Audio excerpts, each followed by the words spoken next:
Whether you see Christ as a historical figure, or someone you follow, or a savior, his life and the celebration that bear his name have very little in common. Christmas is more about buying and selling and getting and the stress than it is the things Christ represented, which were serving and giving and challenging the status quo and taking care of the poor. Christmas celebrations tend to focus on marketing, money, excess, and overdoing it. Christ was drawn not to the powerful and the mighty, but to folks who were often ignored. We heard a story about a man and his unusually large heart. His name is Billy.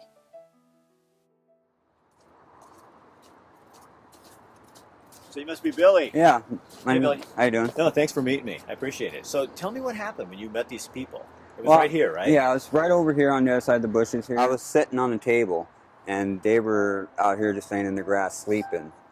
And when they woke up, they came over and asked me if I knew where to find any blankets or anything, because they were cold and all their stuff got stolen.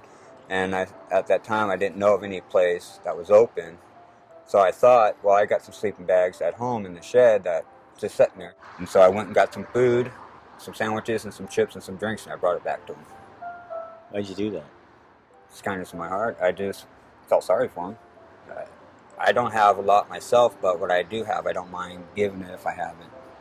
Now why? That's not real normal in our culture, Billy. Right. Well, it's just the right thing to do.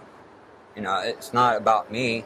I got a nice warm house to go home to, and they don't, so I didn't need it. I gave it to them. But it didn't stop there. So then you got this idea with the church that you work for. Yeah.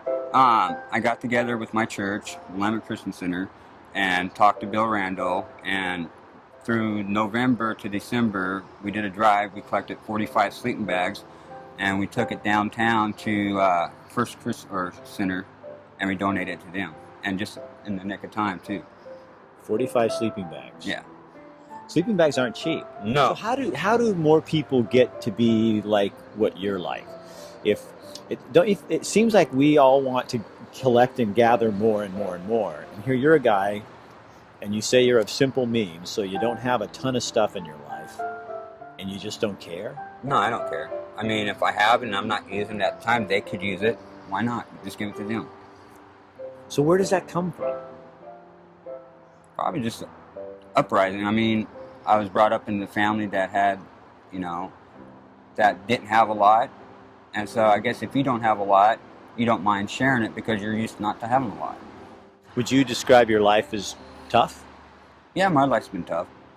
My whole family's life has been tough, but, we share. It's just the way we are. It's the way we were brought up.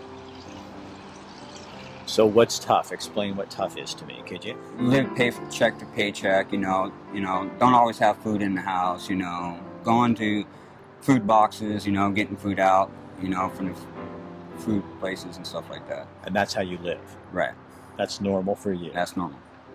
It kind of blows me away a little bit, if I'm honest with you, because I think, how do you do that? I think that's amazing. That's why we're talking to you. Right. You inspire me. Thank you. I'm looking for what Christmas really is supposed to look like, and I think it's supposed to look like you. If you're not going to use it, why let it sit and not be used? That's kind of what the original Christmas was all about, wasn't it? Yes. Hope. Mm-hmm. And giving. It's not about receiving, it's about giving. And you really believe that? Yes. And you live it? Mm-hmm. Sure do. I like you, Billy. I like you too. Yeah, I like your spirit.